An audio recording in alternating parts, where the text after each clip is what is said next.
You're watching DCTV. Now here's your host, the voice, Dave Canning.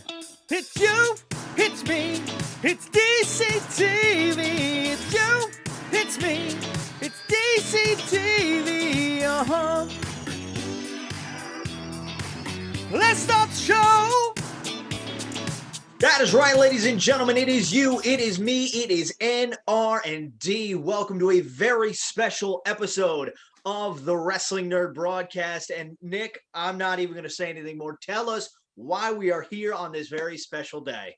We are here because 1 year ago today, I was bored sitting in my house in pandemic, and I thought, hey, there might be more people that like Micro Brawlers, and I created this group. And here we are, 720-ish,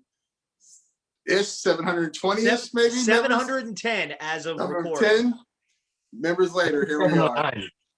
Hello, everybody. Happy birthday to the Micro Brawler Fan Group. Happy birthday, happy anniversary from all of us at Bennigan's. If you get that reference, I love you. Yes, we are here to party. Ryan, what are you bringing to the party today? Well, first I want to thank Nick. I think I haven't thanked him on our podcast, only DDJs, but man, I didn't have the thought to start the group. I was such a nut for him. I used to scour through the VIP group, which I love and still love, for the little tidbits of Micro Brawler news, but you making the group, man, just brought it all. You saved me some time. So thank you so much. Well, yes, thank you too, man. Couldn't do it without you. And I thank you too, Nick, because before I joined this group, my Micro Brawlers were just sitting in bag, mint and package, very valuable, in a box under my bed. And then I saw these displays. I was like, you know what? I'm going to let them breathe. And now I'm a loose man, living my life during a pandemic. It's fun. But yeah, me being a Micro Brawler now, like I said, and Nick told me, graced me with being an admin, told me about the analytics. So I was just checking that out. Just so happened to have, it's kind of checking out prior to knowing the 1 year anniversary. But you see the group numbers, just soaring up. I wish this was my 401k or my stock, but membership is always on the rise. Popular days, Tuesday and Wednesday, for some reason, be the popular days. Popular time for post 10 a.m. Age demographic is really good, 30 to 35. It wouldn't print up for some reason, but age demo's good. We got the young crew. Right, man. We don't need a college lecture about Micro Brawler. This is a party. It's an anniversary party. Yeah, it's a party. That's true, but I am the self-named Micro Brawler scholar, so I'm kind of all about the tidbits, the history, the facts. It's too much of my life, but who else is going to tell you these things? Guys, Ryan, are you saying you know everything about Micro Brawlers? Who is that? The voice sounds familiar to me. Is that Oz? Well, Ryan, you might be the Micro Brawler scholar, but I'm the Brawl father. It's Stank, guys. What's going on? Oh, whoa! Talk about a surprise from the PWT Cast, ladies and gentlemen. The man who created Micro Brawlers, David Stenken. We bow down. We bow down to the founding father, but we bow down to the man who made Micro Brawlers. Thank you, guys. And you listen, happy anniversary. What an accomplishment. Yeah.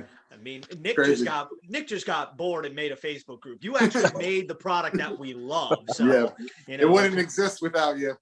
Oh, you guys are too generous. I thank you. This is. Thank you, and I curse you. But yeah, so as we stated, it is the 1 year anniversary of the Micro Brawler fan group. Nick founded it on this day. The day it goes up, April 3rd, 2020.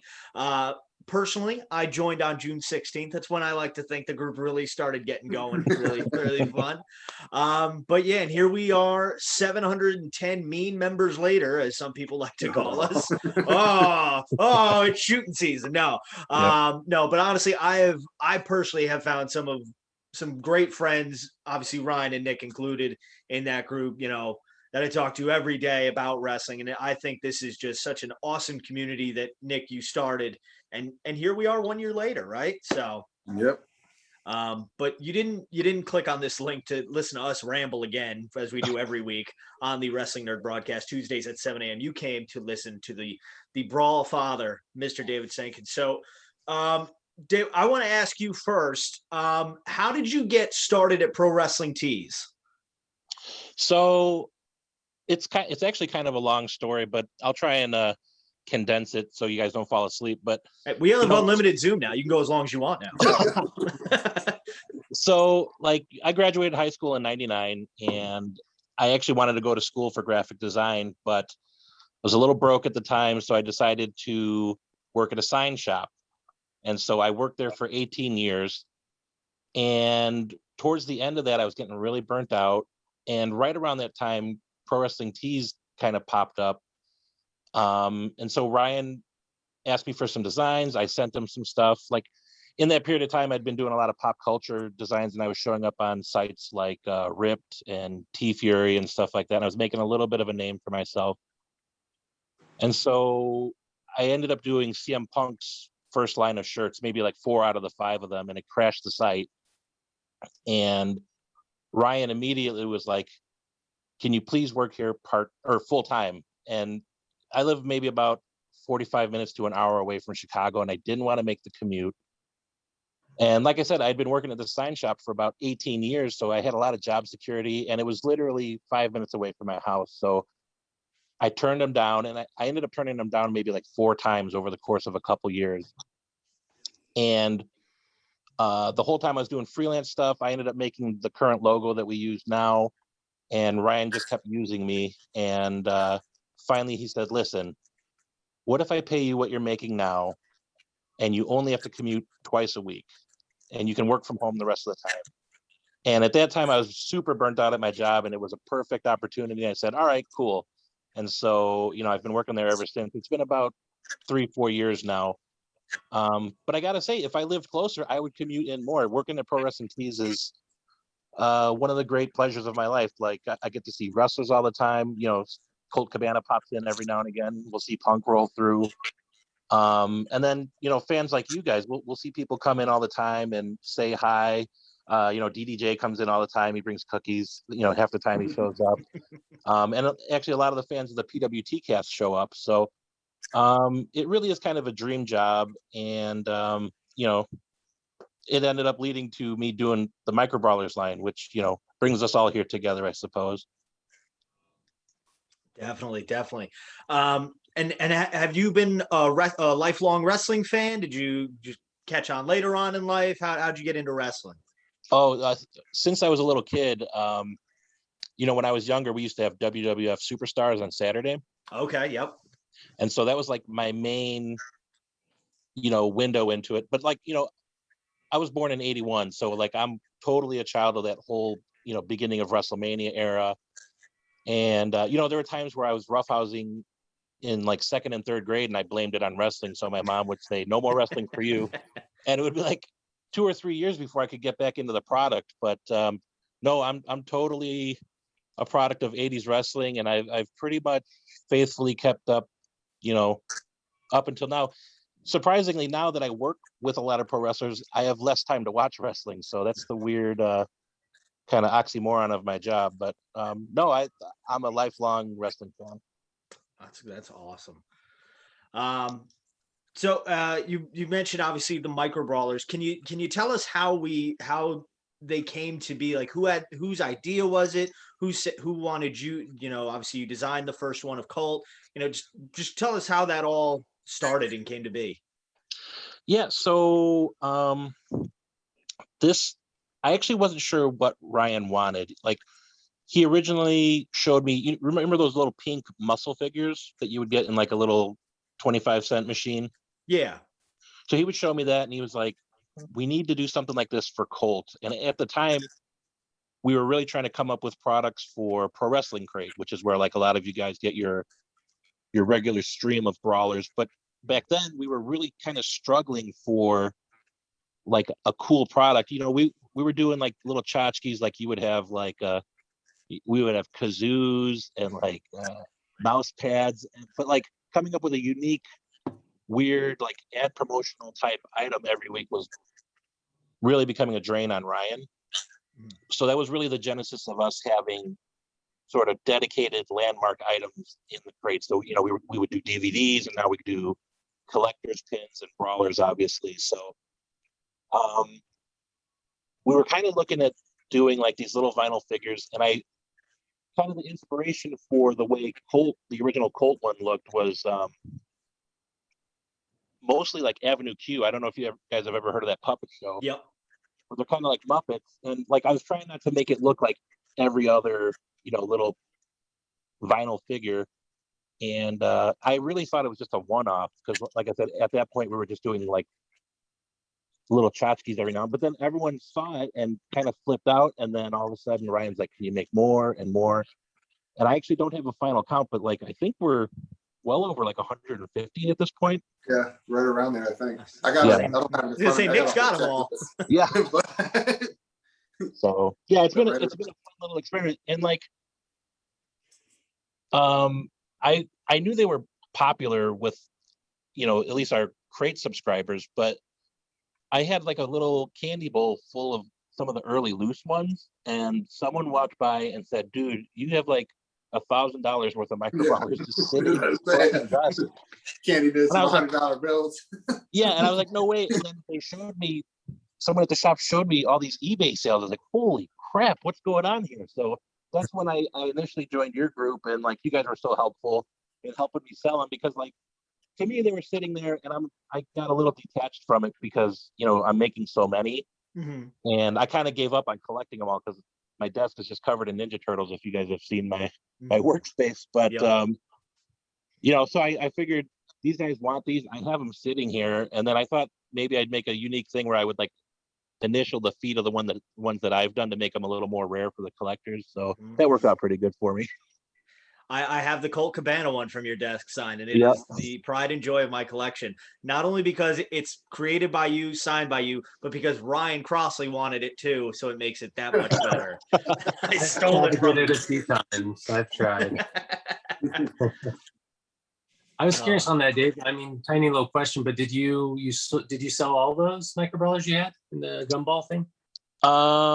Yeah, for the most part. I had an original Kenny Omega sitting in my drawer that I found that still had the when we were doing the bag packaging.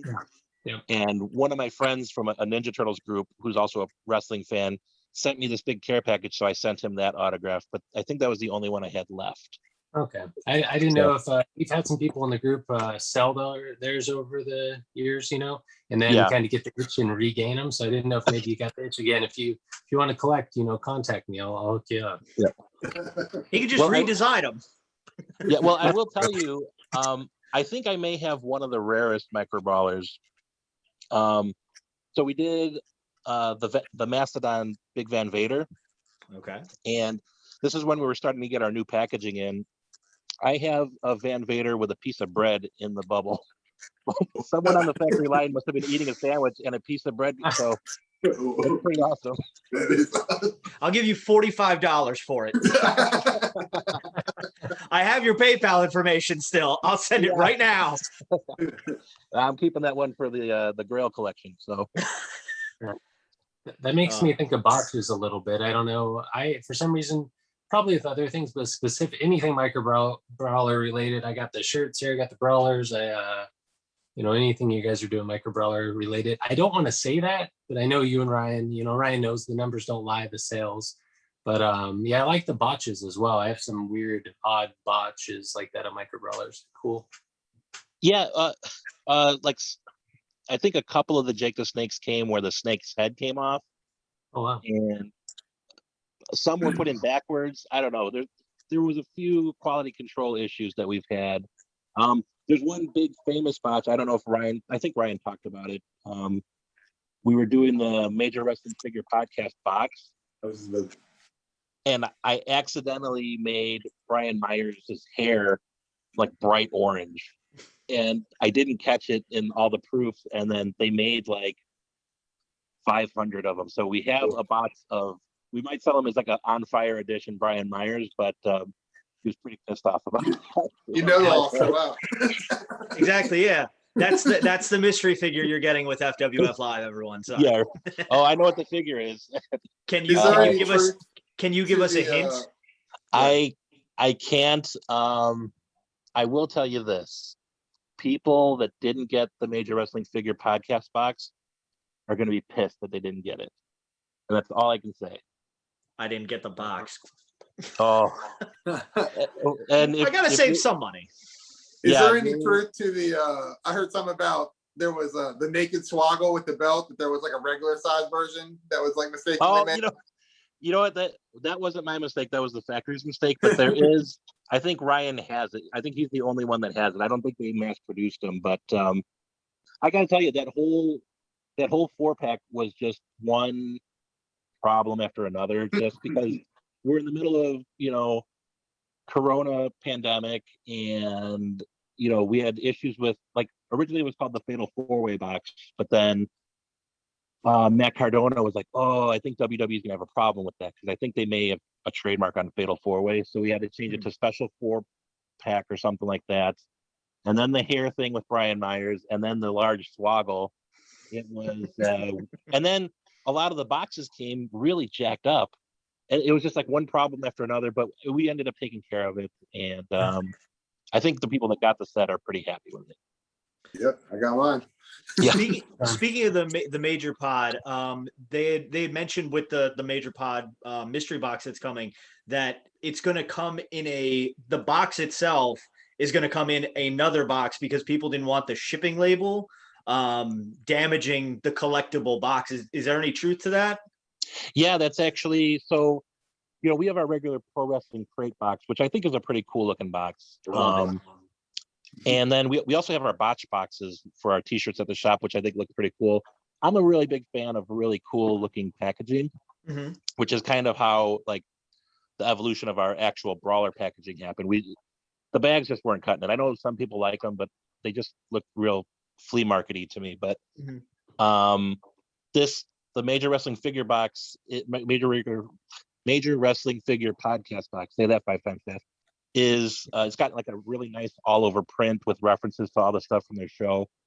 And yeah, that was something we really struggled with because that kind of added to our internal costs, but the box looks so cool and you could display it with the figure. So yeah, I believe it is coming with a special shipping box that goes around it. Okay. That's good to know. Yeah. And staying on the topic of the Major Pod, they had also, I listened to their latest episode this morning, and they talked about how when they released all their merch, they didn't release it as like they never designed all this stuff to be and for anyone to be a completist with. And obviously, if you see a lot of people post in the group, especially with chases now being a thing more now, that people going like, oh, I can't get this brawler, so I'm not a completist anymore. Was there ever an end goal with brawlers? Did you say like, oh, we're only going to make X amount, or did you have this long-term goal for them to eventually become this mini empire almost that they have become? Well, from the very first one, I don't think we knew how it was going to go. I really honestly think, and I got to talk to Ryan about it, but I thought maybe he thought that was just going to be like a one-off little cute product. Once we started getting a good response, I will tell you, there was a point in time where we were doing waves, and for some reason the waves just weren't selling very well. We thought it was a really good value proposition because you would get like maybe $30-$40 off the set if you bought them all, but they just weren't moving. And I think that's part of the frustration Ryan has with some of the Micro Brawler collectors is that there were times where we just had boxes and boxes and boxes of brawlers that just didn't move. And I think this was kind of before people like the collectors market really started hitting. So we would try and figure out creative ways to do things and distribute them. I mean, you guys are in the group, so I'm sure you've seen some of the hubbub about some of our surprise release methods. But Macho Madness, greatest day ever. I love it though. Keeps us all on our feet. Yes, that was my idea. That's a great idea. That is a great idea. Oh yeah, it's gonna go down in infamy in Micro Brawlers for like ever. Macho Man Day. and I will say, like, part of it was a small effort to troll everyone. We just wanted to see how crazy everyone was going to go. And really, when you talk about chases and the completists, like in my mind, there's a lot of people that want every single brawler, but we want everyone that wants one to be able to get one, and then we also want the collectors that really want like rare ones to have a chance to have something that they can say, hey, not too many people have this, and I'm one of them. Exactly. So it's really controversial, especially, you know, with a few of the releases we've done. But it's really hard trying to appease both fan bases and then also make it so that we're not sitting on a ton of inventory. Mm. So, you know, I don't want to speak for Ryan, but I think the 24-hour, maybe 48-hour release makes it limited enough that we're not sitting on stock and we'll know how much to order. But it also gives everyone a chance that, you know, I can't tell you how many times people have called and said, I was in a shower and then all these brawlers sold out. Like we got one guy that called and said, I was changing my cat litter for 32 minutes and all these brawlers sold out. So like we can't control that, but you know, if we can help mitigate some of that for you guys, we will try. I know there's a little bit of an antagonistic relationship between Pro Wrestling Tees and some of the Micro Brawlers fans, but we really are trying to do our best. I love the antagonistic relationship. It makes social media a lot more fun to stroll through at work. Yeah. But yeah, and again with the major podcasts I listened to today, they made a joke saying that they wanted to make a shirt that says "Can't please everyone," and that's just the most accurate statement because, like they said with their drops, you guys have done the same as well. Like we had the pre-order for Vader, we had the Macho Man Friday drop. You know, we've been told that this brawler is going to drop on this date and time, and you'll still find somebody that's going to complain. Oh, always. Not anyone here, but you know. Yeah. We've actively tried to make it a lot better. We've been trying to limit people complaining. First, people that just complain to complain, we boot them just so that we've been like really, because I don't know, over the last year, the Micro Brawler game has really, really changed. I mean, you know, some people are really passionate, and some people like to complain. I mean, and I gotta say, like, out of the group, you three specifically have been very welcoming and very understanding, and like you kind of help facilitate maybe some of the, you know, you are like liaisons between the group. I will say, like, I joined your group because I was trying to sell mine, and then like I was really amazed, and there's a lot of guys from the shop that are in the group, and we really do try and listen to the stuff you guys are passionate about, some of the stuff you're concerned about. I did end up leaving the group from the Mastodon release because that was one of the things that we really sat down and talked, and I was like, listen, these guys, I think the Mastodon is one of the coolest Micro Brawlers, so I was really excited about it. Yeah. And then I just kept thinking, oh, I can't wait till these guys see that we adjusted the way we drop these so that everyone can have them. And I thought everyone would just be happy. And then Ryan wanted to add a little joke at the bottom of our pop-up that said, we hope the collector community is fine with this business decision. Because from his end, all he gets is people telling him how to run his business. And so I thought it was like a cheeky little jab. And then I was in there, I was so excited. And then a couple people were like, yeah, but I could have done without the joke. And I was like, it's a concession. It's really like we're apologizing to you guys without actually saying we're sorry. You know, it's like, we listen to you. This is what we want. And I was so close to it, and I was so excited.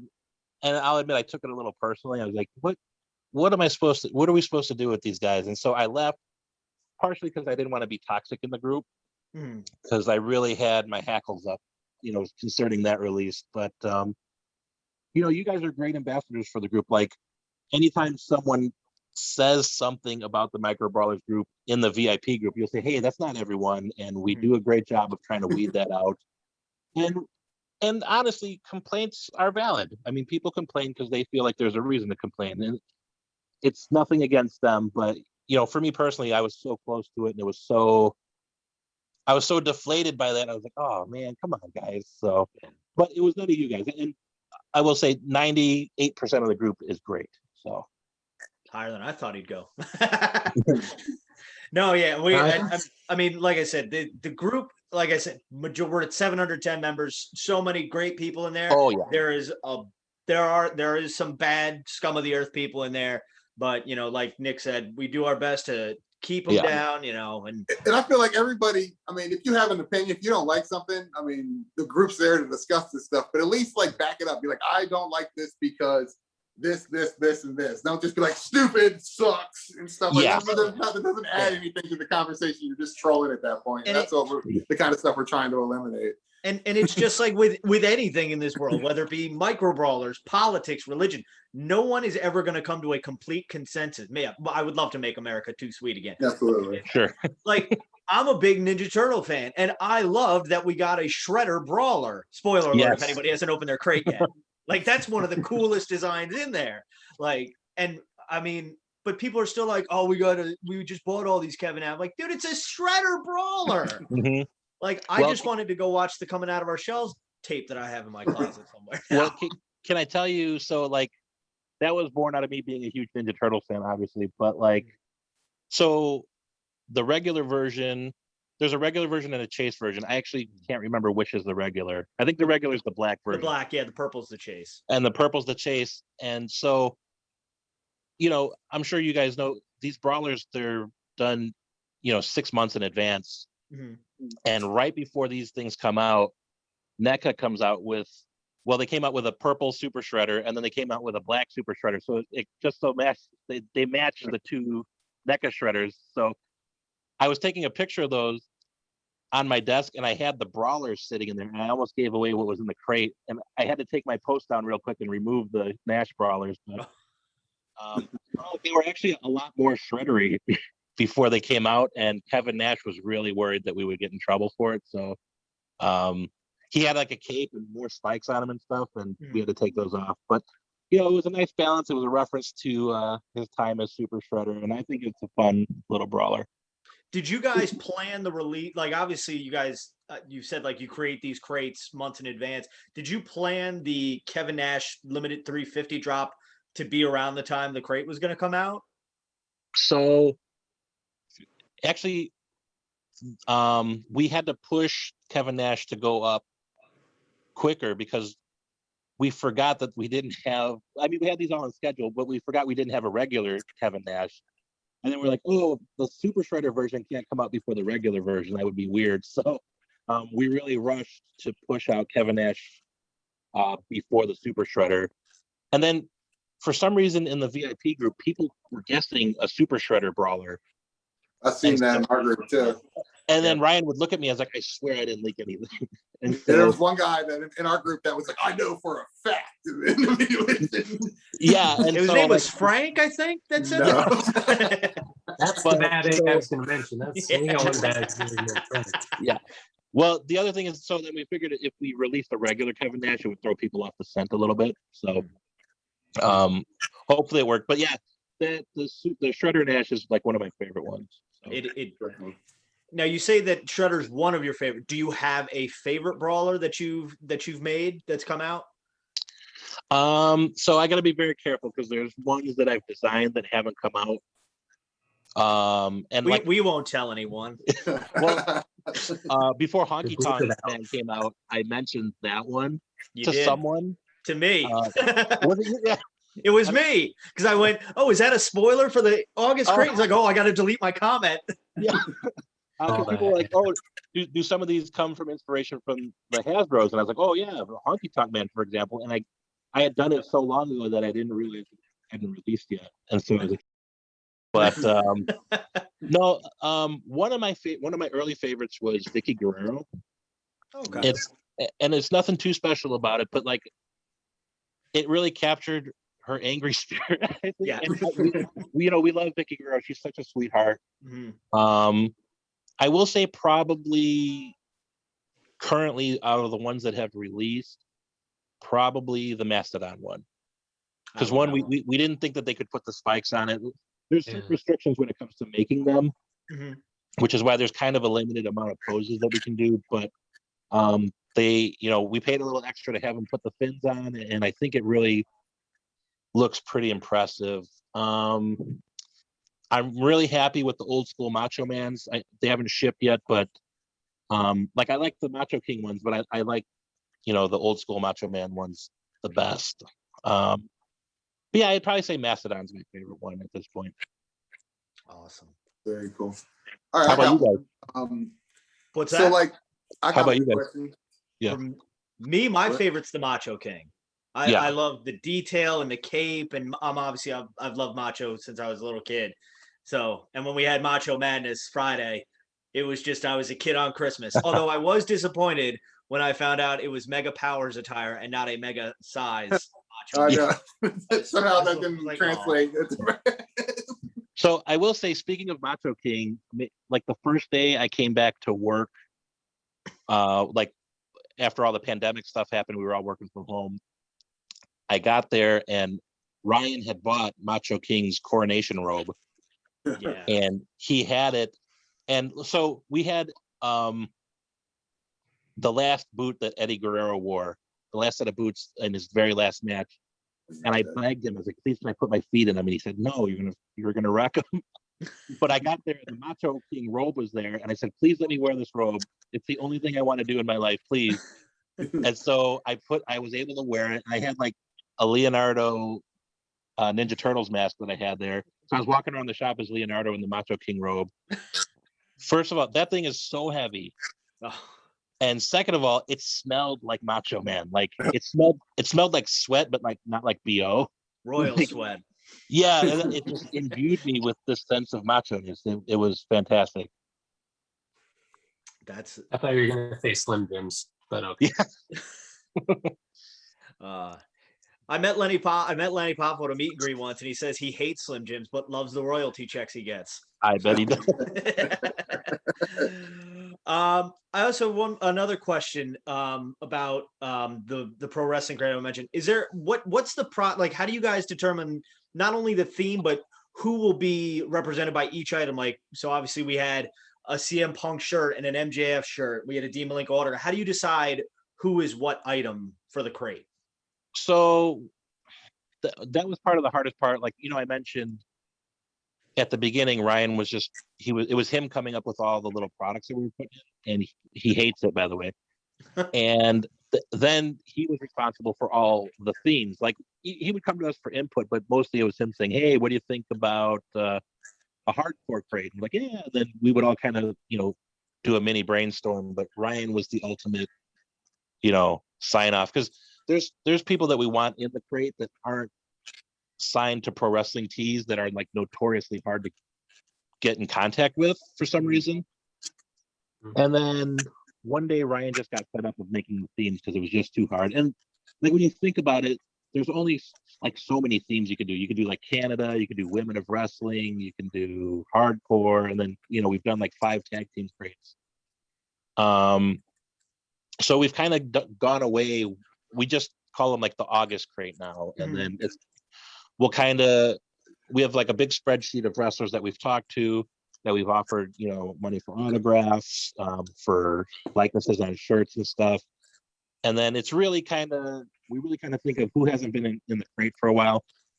Everyone joked around that we were having a lot of Major Wrestling Figure podcast stuff in, but that's because they really love working with us. Like they're both Matt Cardona and Brian Myers are really hands-on with like their stuff. And we don't get that a lot with a lot of wrestlers. A lot of people are like, oh yeah, send me a check and I'll sign these autographs. But they're really proactive about this stuff. So right now, I don't know if you guys know who Vinny Malave is, but he works right next to me at the shop. He's kind of taken the reins for products in the crate and contacting wrestlers and stuff. And so, we're bouncing ideas off left and right. We were trying to think of an alternative to Micro Brawlers that we can also add like a parallel collecting line. And so he came up with the Brawler Balls. I don't know, I think we did Roddy Piper. Yep, Yeah, Ryan's got one right there. Right Yeah. And I will say we weren't happy with that first one. We had a lot of problems in production with the company. We ended up, like, if you guys saw, well, I think there's a sketch of it on the actual package. It was supposed to look way more rad than it turned out. Yeah. Oh, okay. And so it did take me a second to figure out what it was when I opened my crate. Yeah, and that's the thing. So we schedule these so far in advance, and then when we get them from the production factory and they don't look exactly the way we envision them, we pause. And so we end up getting another manufacturer. And we got someone to actually do our 3D renders. Those were done in clay, like sculpted in clay, but they really couldn't get all the stuff. I will say the brawler balls in the future are going to look so much cooler. And I kind of regret that Hot Rod got screwed on that one, but the future ones are going to be really sick. And we're thinking about doing like tag team ones where we have one person on one side and one on the other. So yeah, they should look a lot more rad when the next batch comes out. But we got those planned in advance too. Good question. Now that you mentioned that, what about who's behind these? Or So Ryan and I have talked about doing brawler buddies, like the old WWF wrestling buddies. Yeah. And he's very against the idea. One, because he doesn't want to look like he's ripping off the WWE. Because I don't know if you guys know, but like at the shop, I have a very vitriolic hatred for the brawler knockoffs that they're doing. Yeah, the ripoffs. The other guys. We won't talk about the other guys. Yeah. So Ryan is very cognizant of that. He doesn't want to. But like, people have done wrestling buddy versions of, like, there's Ninja Turtle ones out there. Mm-hmm. But I think another wrestling crate company put out like mini buddies, and he didn't want to copy them. So we ended up doing that. I think we may do more in the future. But that's kind of up in the air. Originally, those were supposed to be actual like pillows, like square pillows with the faces on them, but that was a lame idea. I think what we got there was kind of like a good mix between both worlds. yeah. You mentioned how there's going to be potentially more of a certain product. Will we ever see another 2-up? And how did the decision to make Marty the 2-up? Like, how did we decide on a Marty 2-up? Why am I not going to get another 2-up ever? Like, explain that to me. So we liked the 2-up idea. And I really think that was Matt Cardona getting into Ryan's ear, because like he's a big Hasbro fan. Mm-hmm. And then he bought a bunch of the Hasbro 2-ups for the WWE figures. Okay. So I think that's where Ryan, was incepted with the idea. And then at the time, before all this stuff with Marty Scurll came out, he was the hottest seller. Like literally, he could take a crap in a napkin and we could sell it. Like it was just, we were selling so much Marty Scurll stuff with ease. And so the 2-up idea happened. I think the details look bad on the 2-up, when you scale it up. You can get away with a lot at 3 inches, but at like 6 inches, it looks weird. And then the other thing is we were surprised at how heavy these things were. Like you could really hurt someone if you threw them. Yeah.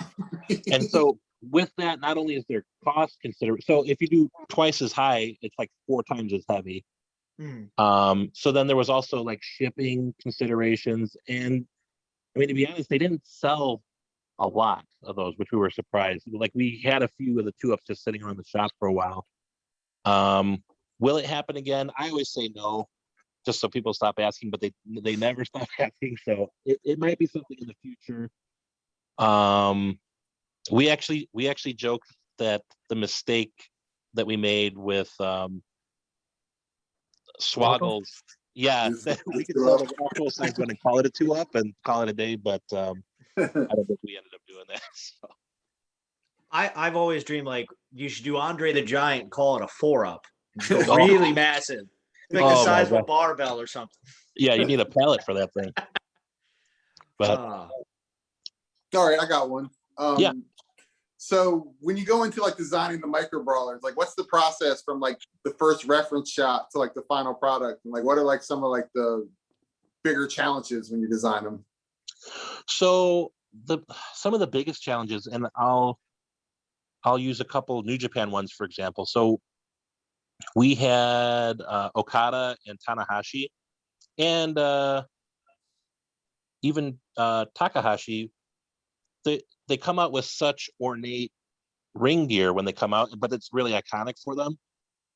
And the problem is, if I can find a video, I'll send it to you guys. But if you see the process of making the micro brawlers, they'll have the mold, and it's literally every time that there's a color, it's someone hand injecting each color.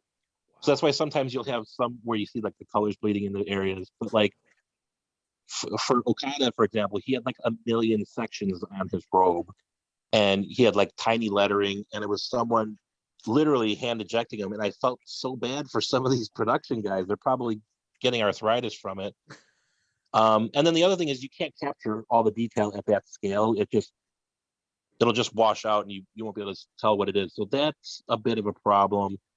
The other problem is the way that they're manufactured, is that it's a front half and a back half, and then they're welded together. Mhm. So we can't do poses where like there's a hand going forward, or it really limits the way we pose. So you guys know what the Vitruvian Man is from Da Vinci? Yeah. It's the guy with all the arms going like in a Yep. circle. We kind of have to do poses in a spectrum like that, and nothing going forward or backwards. So like if I want to do, let's say Hikaru Shida was one where she had a kendo stick, and she had a couple poses where she had it resting on her shoulder and going behind her head. I can't do that because like it just would go through her head. So Yeah. there's some Like the arrow hat. Yeah, and then hands, different hand poses are very difficult at that scale. So those are things we got to consider. One thing I like that Ryan's kind of giving me the go ahead is when we have like legends that have had toys done before, like the Hasbro line, we'll do suits inspired by them. So like Honky Tonk Man, I gave that example. I almost gave one away that I shouldn't have, so I'll keep quiet on that one. But like, we will definitely take a look at old toys and see, can we do an homage to that? So, tattoos are a big problem. We can do some tattoos now with printing on them, but if you have an arm sleeve, we probably can't do it. So we got to pick and choose with stuff like that. Yeah, there was somebody in the group that I think drew on their Brody King their tattoos, like hand They're drawn. like stickers. They're like they were you buy on stickers? eBay, like sticker packs. They're for like the bigger, like the Mattel figures and stuff like that. But he did it. He like custom did it with the Micro Brawler. It came out really good. Yeah, I think it was Oscar from your group. Yeah, that's it. Yeah, that looked really cool. That might be something we explore in the future. The other problem though is, let's say you have someone like Brody King, who he did on that figure. I'd have to recreate their whole tattoo set in order to get. And so it just, we got to weigh the benefit of like, can I get these out in time versus how good will they look? And then like, is there going to be an added cost? So, like CM Punk's an example. His one, I had to put a shirt on him because he's covered in tattoos, and I didn't want to shortchange him, so we put like a best in the world shirt on him. But yeah, I mean, we're starting to add little tattoos where we can, where it's like a simple print. But we'll see how elaborate we can get in the future. But as of now, if you have like an iconic, really big tattoo, I'll try and incorporate it. But if it's like a sleeve, it's probably not happening. And speaking of the future of Micro Brawlers, is there anybody that you want to design that may not have a PWT's license right now? Like I remember we had mentioned somebody the other day, how like a brawler that we want to see made, and I said I would love to see a Sherry Martel. I don't think she has a pro wrestling tee store, so I don't know like what's the. I mean, now that we have AEW brawlers coming, I don't know what legality stuff is in the air anymore. So. Yeah. So I will say, I can't mention who, but like something just happened where we were really excited, and there was a wrestler who his estate gets money from WWE as part of a Legends deal. Okay. And so we contacted them. They said, yes, we'll do it. And it was one that's been on our bucket list for like a really long time. Super excited. I started designing it. And then the family member got back with Ryan, and I guess their lawyer said, don't do it. WWE might cut you off. Oh. And so while that is a possibility, we've done so many legends that it hasn't happened to. Mm-hmm. And even if it did, I guarantee you the money that they would make off of these and also shirts from our site would be way more than, deceased legends family would get. So that's happened. We've contacted a few people, and I will tell you, surprisingly, or maybe not so surprisingly, a lot of the wrestlers that were popular in like the 80s and early 90s are very suspicious of something like that. You know, they're so used to wrestling being like a carny profession and promoters screwing them and getting a raw deal on merchandising that, you know, when you tell them, give us your likeness, we'll make shirts for you, and trust us, we'll send you the money you deserve. A lot of them are very wary about that. I will say someone like Arn Anderson, who didn't really have a lot of merch made for him in WCW, was kind of cagey about it. And my co-host at the PWT Cast, Berto, actually went to like WrestleCon to go see him. And he said, "Hey, I'm Berto from Pro Wrestling Tees." And Arn Anderson hugged him so hard and said, thank you for convincing me to do this. Because like I said, a lot of these guys have been screwed over by promoters, and they're very jaded about the business. And some of them aren't very internet savvy. So if you say, we'll PayPal you every month, they're like, what's PayPal? You know? So on that note, just sorry, you're saying not using the internet. Honky Tonk Man is signing brawlers. You mail him cash and he'll mail it back to you. A lot of us are sketched out. But when it happens, everybody's getting their brawlers back. Well, and here's the other thing too. You know, on the flip side, there's other wrestlers that are, I don't want to say super carny, but like if they smell any dollar bills and anything, they'll say, yes, let me do that. So Honky Tonk Man there's a wrestler I need to get in contact who owes me money for, I sent some, I'm not going to name a name, a federation or anything, but yeah, speaking of carny. Name names, come on. Yeah. I want to, but I'm too nice, you know. It's, yeah, he's going to make good on it somehow because that item's gone apparently. But yeah. Oh my goodness. But yeah, but so I can't really answer your question because there are some that are up in the air. I will tell you, maybe I should. I will tell you. I really want to do ICP brawlers. Yeah, that would be awesome. Oh my! And so do we get a superhuman brawler in addition to that? I mean, anything would be on the table if they say yes. And so, we've reached out. We kind of got like a wishy-washy. You know, show us something. So maybe some ICP ones in the future. But to me, that would be super cool. So. And I guarantee you those would fly off the shelf. Yeah. I guarantee it. Yeah. Speaking of brawlers you want to do, I think there's a brawler that is on everyone's want list. Have you ever made a mock-up of a Ryan Barkin brawler by chance? No. Have you thought of it? Yeah, I mean, everyone thinks about it all the time. It's weird because if anyone's ever met Ryan in person, he's very stoic and almost, I don't want to say this to insult my boss, but he's very robotic and very like, he's like the Terminator when you talk to him. And so like, even to the point where like, this guy was trying to convince me to work for Pro Wrestling Tees like 4 times over the course of a couple years. And I went in, I finally said yes. And he goes, well, you got to come in and do an interview as a formality. I walk in, he goes, what's up? I'm like, oh, I'm Dave. I'm here for an interview. He's like, cool. So you want to work here or what? I'm like, yes. And I left and I was like, I think my boss hates me, but like he gets that all the time. So if you ever meet him, he's very grateful for, you know, all the people that are fans of his and want to shake his hand. But when it comes to self-promoting, we always joke about him selling 8x10 autographs and stuff. He just does not want to do it. And so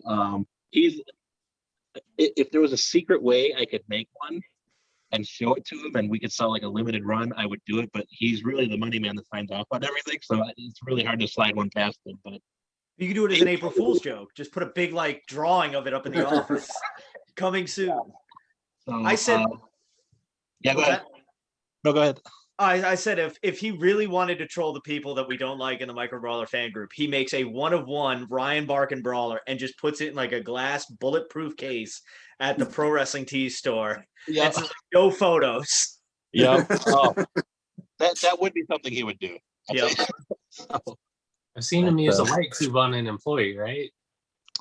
Well, I don't know if he posted video. I was the first one he did it to. Oh, he posted a video of Castro. Yeah, don't be late for work. Well, part of it was they hit me with it, and then I no-sold it. And then Castro's like, "You gotta act like it killed you, man." He's like this. They didn't show mine, but it was pretty fun. That's great. Any Ryan or Nick, you got any more questions? I'm out on my list. I'm not sure. We're talking about awesome looking brawlers and such. I don't know if we want to slide over to the Micro Brawler Madness that Dougie set up tournament. Yeah, have you heard about our tournament that we had? No, what do you got going on? So we are one of our group members, Dougie Nunya, made a massive bracket, or he just made different groups that we voted on every day in March. So basically, there was a WWE group, a New Japan group, AEW group. I forget what the other ones. And so basically, the top 3 from each group moved on to the next round, and then we just kept voting and voting until we crowned a singles champion. And we did that for the men's, women's, and tag team group. And we crowned our champions. Macho King Randy Savage was our male singles. Yeah. We had LOD in the red pads specifically. They went up against the black pads, but LOD won out. And our women's champion was the hot mess Chelsea Green that Ryan doesn't have on him. Does I can get some lip. I've read Red Panel do some lip. Oh, that's so cool. Yeah, it took a while, but we finally got through it. So, and now they're gonna have title defense. Question? Sure. So, so what do you guys think of the New Japan Chibi Brawlers? I'm not the biggest New Japan guy. I mean, Yeah. I watch like leading up to Wrestle Kingdom. Like I'm a very casual, like, and I watch some of the G1. I think they look really cool, but I'm not like, obviously I'm not a completist with my collection. So, Right. I limit what I go for, but I think they look really awesome. Yeah, they're like really like they're like anime style, right? Is that what y'all are going for? Yeah. Yeah. So I got the don't, first 3. They're pretty cool. Yeah, so I don't do the designs for those are from Nerds, which I love the guys at Nerds, but I've always wondered what everyone thought of them. So I mean, they're cool. I mean, I don't like them as much as like the traditional brawlers, but I mean, they're pretty cool. Yeah, I think they're pretty much they were well received in the group from what I saw. Cool. They're counted in our inventory. Nick keeps chronological inventory as an announcement, so we can try and keep up with all these drops. They're in there. And I don't know if you keep track of like what the other guys, the bootleg brawlers, but they had a Harley race that came out with like a little title belt. Ugh. And the eyes are terrible. Yeah, I know, not good. Or doesn't he have like a tiny face? Chance we get some of those from y'all in the future? He doesn't have pupils. So as far as accessories goes, we have talked about and I don't know how far we are in the discussions, but we have talked about doing title belts for them. Some of the figures can't have them, I think, because of just the way their arms are posed, and you couldn't put it around their waist. But we have been trying to figure out how to do belts that will kind of do every brawler justice, and like we're talking like official belts, like a TNA belt, an AEW belt, things like that. This is very early stuff, so I don't think it's even made it to the people that hold the licenses for those. But and then also a Micro Brawler display ring. I know that's like a really big request. The hard part is like shipping something like that, and then I personally think the best way to display brawlers is kind of like on a riser setup, kind of like the nail polish. Yeah, but like you can't do that with a ring necessarily. So, well, I suggested something in an earlier video, and feel free to take this idea and take it to the bank and just send me a free T-shirt sometime. Sure. But I had the idea of you do it as a nail polish rack, and then each corner put up a turnbuckle post kind of, and then the side of the rack are ropes, so it looks like a ring, but it's raised up. So there was one, like I've been talking with Vinny Malavi at the shop, having a ring and then maybe tilting the ring at like a 45-degree angle, and then artificially having steps put in there, so it looks like the ring was like lifted, like the back of like a dump truck or something. Okay. Very early talks about that. Like we go back and forth, and Ryan, he'll go back and forth with should we do one, should we not? And then there's also like how many do we fit on there, and then like will someone end up having 5 different rings to fit 30 wrestlers each in there or something? So there's a lot of variables that we haven't quite nailed down, but it is something we talk about constantly. I know that's something that comes up a lot. So belts and rings, that's we're trying to figure out how to do them right. So even the PWT's belt, the one that you guys have, that'd be awesome to put on the Micro Brawlers or Micro Brawler logo. Oh yeah. Yeah. We have that belt in our PWT Cast office. There was like a bunch of riots in Chicago, so like Berto took the Macho King robe and the belt and hid it in our office, and I think Ryan forgets that we have it, so we walk around with it a lot up in the office. Nice. Oh. Before, I think we're going to get off Micro Brawler madness. Before we do, I think the plan, Doug, you said, is now we got our champ. Macho Man's the champ. When we have incoming brawlers, so now we got Kevin Nash. Who else? Or we got Shredder, Nash. We're going to figure out like vote for contenders. So I don't know if you can tell us any upcoming contenders, maybe. Is IRS the next brawler? I'm not sly with my questions at all. I can't tell you how many times during this very interview session, maybe 3 or 4 times where I almost gave away a brawler. So no, you have great self-control. Yeah. Like if I pause, I'm like, oh, I shouldn't say that. So I will tell you that later in the day, maybe you would have had a drink or two. Yeah, I will tell you that we've made an effort, and I don't know if you guys noticed, to make the brawler faces look less Muppety and more actual. And we've been trying to do just more detail in general and more fan favorites. So we've been reaching out to a lot of people. You'll definitely have a lot of really good contenders, and some people you might not expect. So we've been keeping in contact with a lot of people, and yeah, I think you guys will be pretty happy with what we got. And also, I got to stress again, if you didn't get that Major Wrestling Figure podcast box, you're going to kick yourself, and you're probably going to pay a lot for the secret figure in that one. So did anybody order the box and wants to be a guest on this show and give me your brawler? Come on this show. Dave, what if that could be the trade for that Colt signed by Stank? I'm trying to get it. I'll never give up. I'm the $1 million man. I want it. There you go.